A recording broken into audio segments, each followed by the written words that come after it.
So hi everyone, this is Yoman भैया और आज की वीडियो में हम बात करेंगे how to make a right decision या एक राइट चॉइस कैसे लें। अब एज अ स्टूडेंट हम काफ़ी बार कंफ्यूज्ड होते हैं, स्पेशली कुछ बड़े लाइफ चेंजिंग डिसीजंस के अंदर। किसी ने बहुत सही कहा है कि decisions shape our destiny. Career का डिसीजन हमें यंग एज में लेना होता है और फिर जैसे ही थोड़े से बड़े हो जाते हैं, जॉब लग जाती है, तो आपको एक पार्टनर का डिसीजन भी लेना होता है ना। 7 स्टेप्स अगर आपने अपने आप से पूछ लिए, बड़ी हेल्प मिलेगी और आप एक स्ट्रॉन्ग कैलकुलेटिव डिसीजन ले पाओगे जो आपको प्रैक्टिकली हेल्प करेगा।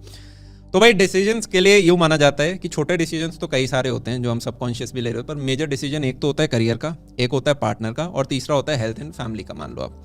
अब स्टेप नंबर 0 जो मैं आपको बोलना चाहूँगा वो है take decision, stop delaying and avoiding them. कि भाई अगर आपको ए और बी में से कुछ चूज करना है तो चूज कर लो। वो व्यक्ति मत बनो जो 6 महीने तक डिसीजन ही नहीं ले रहा, 1 साल तक डिसीजन ही नहीं ले रहा, 2 साल तक, 3 साल तक डिसीजन ही नहीं ले रहा। इसमें एक एग्जांपल मैं देता हूँ, तो इसको मैं बीच बीच में थोड़ा ऐसे ही बता देता हूँ। उसका मतलब ये नहीं है कि आप एज अ स्टूडेंट सबसे पहले वही चीज़ जाके ट्राई करें। कि मान लो एक राहुल था और राहुल को लगा कि यार मैं नेहा से बात करूँ या नहीं करूँ, this is a decision, right.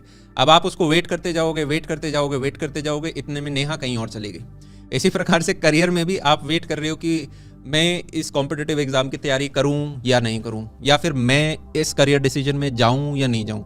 और सोचना ठीक बात है, पर 6 महीने, चलो 6 महीने भी सोच लिया ठीक बात है, पर 2 साल 3 साल सोचे ही जा रहे हैं तो वो एक खराब आउटकम निकलता है। Second, are we looking for an escape. कई बार हमने एक डिसीजन तो ले लिया होता है, पर डिसीजन लेने के बाद हमें जब वो चीज़ डिफिकल्ट लगने लग जाती है, वो चीज़ एफर्ट मांगने लग जाती है, तब हम सोचते हैं यार कुछ एस्केप मिल जाए। कि यार सोचा था प्राइवेट में जाऊं या गवर्नमेंट में जाऊं, गवर्नमेंट डिसाइड कर लिया, अब गवर्नमेंट में पढ़ रहे हैं तो मेहनत मांग रहा है, तो क्या ट्रेडिंग कर लूं। अच्छा मैंने सोचा था कोडिंग करूं या ये करूं, कोडिंग अब करने तो जा रहा हूं पर अब डिफिकल्ट लग रही है, तो क्या ट्रेडिंग कर लूं या कुछ और कर लूं। तो यहाँ पे हमें हमेशा ध्यान रखना है कि हम कोई लेजी एस्केप ना ढूंढे। दूसरी जगह भी जाओगे ना यार, हमेशा टॉप 1% में आने के लिए आपको एक सिग्निफिकेंट अमाउंट ऑफ एफर्ट डालना पड़ेगा, या फिर कोई नया डोमेन होगा तो वहाँ पे आपकी करेज बहुत लग रही होगी। तो कोई भी चीज़ अल्टीमेटली मतलब मेहनत आपसे मांगेगी, ठीक है। थर्ड है हैवी इमोशंस के अंदर कोई डिसीजन नहीं लेना। कि आपके दोस्त ने आपका एकदम से कुछ कह दिया और आपने कहा नहीं आज ही मैं जाके अब तो बदला लूंगा।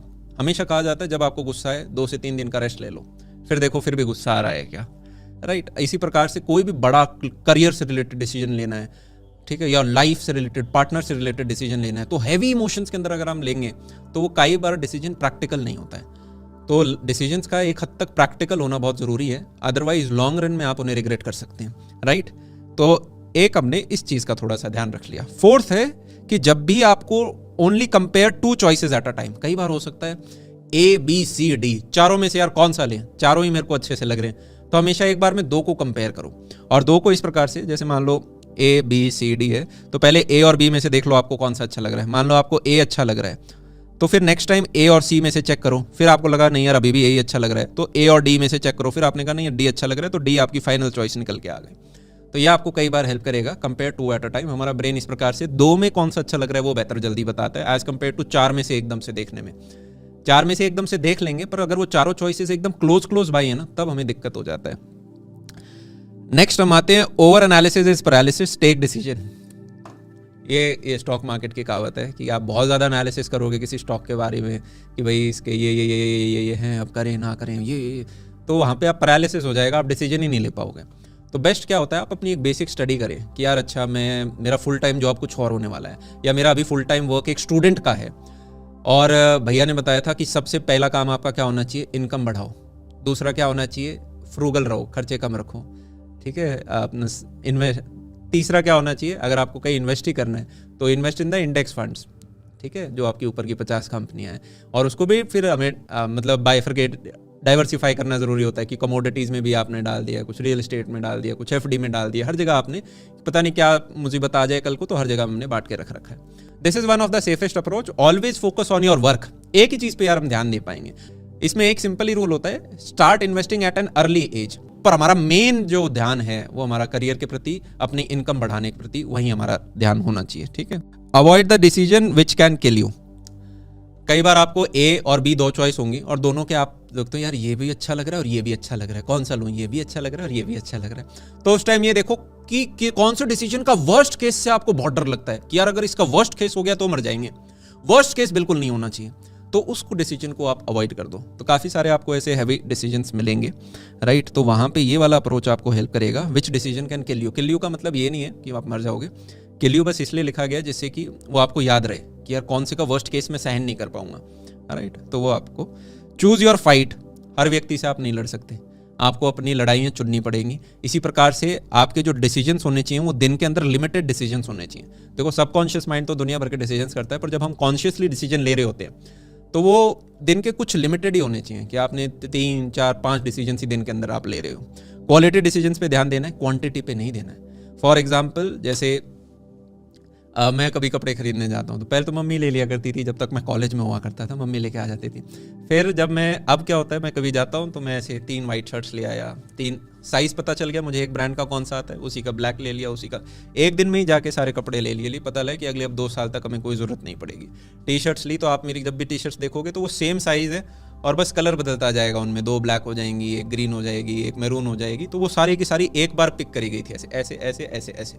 जिससे जीन्स हैं तो वो एक जीन्स का साइज़ पता चल गया तो अब उसी की 2 शेड ले ली, एक दूसरा कलर ले लिया और वो सारी की सारी पहन ली। तो ये अब कोई दिमाग नहीं लगाना होता, जाते हैं अपना कपड़ा पहनते हैं। मतलब आपको डिसीजंस, खाना मैं क्या खाऊंगा, कैसे खाऊंगा, तो वो सारा डिपार्टमेंट ही मैंने मम्मी के ऊपर छोड़ दिया। बस मम्मी को पता है किस टाइम पे देना, उस टाइम पे ले आती है। तो आपको जितने कम डिसीजंस लेने पड़े, इनफैक्ट जो डिसीजन आपको रोज लेना पड़ रहा है, कोशिश करो उसके अराउंड अगर आप एक सिस्टम बना पाओ। जब हम स्टूडेंट होते हैं तो उसके अराउंड सिस्टम बनाना मुश्किल होता है क्योंकि हमारे पास कैपिटल पावर नहीं होता उतना, पर जिनके अराउंड आप बना पाओ वहाँ पे कोशिश करो जिससे कि हमें सिर्फ अच्छे डिसीजंस लेने का पड़े। 7th है decision is the steering wheel, action is the engine and purpose is the fuel, right. जब भी आप यार डिसीजन लो, एक चीज़ जो मैं करता हूँ वो ये कि प्रोज और कॉन्स उसके लिख लो पन्ने के ऊपर, तो काफ़ी बार अच्छा हो जाता है। और उससे भी ज़्यादा ज़रूरी पहले लिख लो कि भाई हमारा एंड गोल है क्या। और गोल भी मैंने आपको लास्ट टाइम ये बताया था, एक मैं 10 ईयर्स डाउन द लाइन देखता हूँ, एक 1 ईयर डाउन द लाइन, एक 1 मंथ डाउन द लाइन। इस हिसाब से मैं डिवाइड करता हूँ और फिर देखता हूँ कि यार अच्छा मेरे को अगर जाना यहाँ पर है। काफ़ी बार लोग कहते हैं कि इंटरेस्ट को फॉलो करो, मैं इसके थोड़ा सा विरुद्ध हूँ। इंटरेस्ट बनाना पड़ता है जो चीज़ आप कर रहे हो उसमें, ठीक है। मतलब अगर मुझे यहाँ तक पहुँचना है तो मैं अपने आप से पूछूंगा मुझे यहाँ तक पहुँचने के लिए क्या क्या करना है। आईआईटी में इंटरेस्ट थोड़ा ना आता था यार, कॉलेज की पढ़ाई में कोई इंटरेस्ट थोड़ी ना आता है, पर हमें एक अच्छी जीपीए लेकर आनी पड़ती है। क्यों? क्योंकि वो रिक्वायरमेंट है। तो उस काम को करने के लिए जो जो रिक्वायरमेंट है वो हम करेंगे और उस प्रोसेस में देखेंगे कि यार हाँ थोड़ा मन से कर पाए, अपने आप को बताएंगे कि यार ये मेरे लिए अच्छा है, कल को मुझे ये बेनिफिट देगा, तो मेरा थोड़ा इंटरेस्ट आएगा और मैं उस काम में लगूंगा, राइट। दूसरा एक चीज़ और कहा जाता है कि वो काम करो जिसमें आपकी स्ट्रेंथ है। ये कुछ हद तक तो सही है कि मान लो अगर आप मैथ्स में, साइंस में अच्छे हो तो आप इंजीनियरिंग फील्ड में जा सकते हो। आपको यूँ लगता है कि नहीं मेरा ओरेशन अच्छा है तो कल को आप कंसल्टेशन या जर्नलिज्म की तरफ जा सकते हो। ये कुछ अच्छी चीज़ है, पर मुझे लगता है कई ऐसे बच्चे भी होते हैं जिनको शुरुआत में नहीं पता कि उनकी स्ट्रेंथ क्या है। क्योंकि स्ट्रेंथ को क्या हम सिर्फ सब्जेक्ट्स के बेसिस पे जज करें, maths, physics, social science. Strength real life में तो और बहुत सारी निकल के आती हैं कि आप कितना अच्छा डिसीजन ले पाते हो, आपके अंदर पेशेंस कितना अच्छा है, राइट। आपके अंदर फाइटिंग स्पिरिट कितनी अच्छी है, आप कितना लगा के परसिवरेंस कितना है कि एक बार लग गए तो भैया छोड़ेंगे नहीं। शेर की तरह कि भाई यार शिकार छोटा मिला या बड़ा मिला, काम छोटा मिला या बड़ा मिला, एक बार मिल गया तो पूरा निपटाएंगे। आप एज अ व्यक्ति, आपका कैरेक्टर क्या है, हमें खुद ही नहीं पता होता कि हमारी स्ट्रेंथ्स क्या है। मैं कॉलेज में आया था, मैं बड़ा शर्मीला बच्चा था और आज के दिन में मुझे लगता है इंटरेस्ट एक हॉबी की तरह है। जैसे मैं अपना काम कर रहा होता हूँ, एक एंड गोल है, फिर बीच में से कोई कॉलेज कहेगा कि आ जाओ एक टेड टॉक है या कोई समिट है या कोई सेमिनार लेना है, तो मैं टाइम निकालूंगा और वो करके आऊँगा क्योंकि मुझे बड़ा मज़ा आता है। और वो करते करते पता नहीं चला वो कब नंबर 110, 115 सेमिनार हो गए।